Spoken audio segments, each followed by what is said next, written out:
What if the greatest thing holding you back in life isn't a lack of answers, but a fear of sitting with the questions? In a world that rewards certainty and punishes doubt, most of us have been quietly trained to rush past the unknown, to Google it, resolve it, move on. But what if the questions themselves are where all the richness lives? Elizabeth Weingarten writes at the intersection of behavioral science, wellness, and self-inquiry, and this book arrives at a moment when many of us feel overwhelmed by information, yet starved of genuine meaning.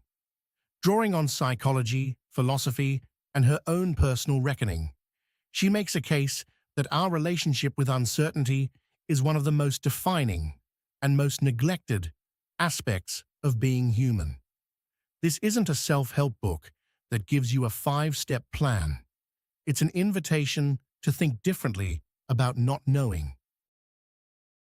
The first big idea Weingarten explores is that our instinct to resolve questions quickly is not wisdom.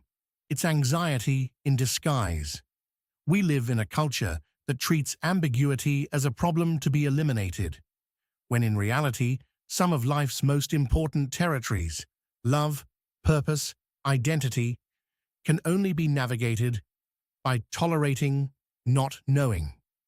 The discomfort we feel when a question hangs open is actually a signal that something meaningful is at stake, and learning to sit with that discomfort is the first act of intellectual and emotional courage.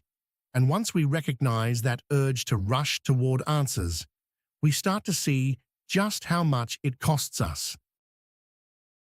The second theme at the heart of this book is the idea that curiosity is not a personality trait you either have or don't. It's a practice, a muscle, something you can deliberately cultivate. Weingarten draws on behavioral research to show that people who develop a richer relationship with open questions tend to be more resilient, more creative, and more connected to others, because curiosity naturally pulls us toward the world rather than away from it. She reframes asking questions not as a sign of weakness or ignorance, but as one of the most sophisticated things a human mind can do.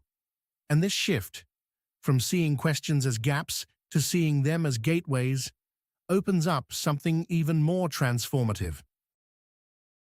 The most powerful insight Weingarten offers is perhaps the most counterintuitive. Falling in love with questions is ultimately an act of self-trust.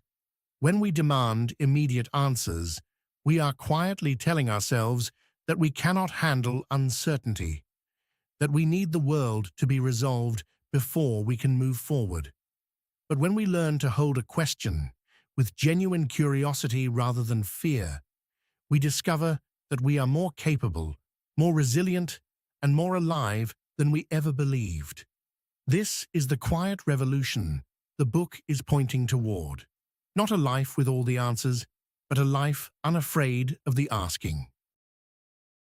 This book holds up a mirror to a habit most of us didn't even know we had, the habit of treating our own uncertainty as a failure rather than as the very texture of a life being genuinely lived. It asks us to consider, what questions have you been avoiding? Not because you can't find the answer, but because sitting with the question feels too vulnerable. The books that change us rarely give us answers. They give us better questions, and perhaps that is the deepest gift any writer can offer. If this resonated with you, I'd love to know, what's one question you've been carrying lately that you haven't let yourself fully sit with? Drop it in the comments, because I think this community is exactly the right place for that kind of honesty. If you want more explorations like this one, subscribe and come back. Next time, we're diving into another book that challenges the way we think about how we think.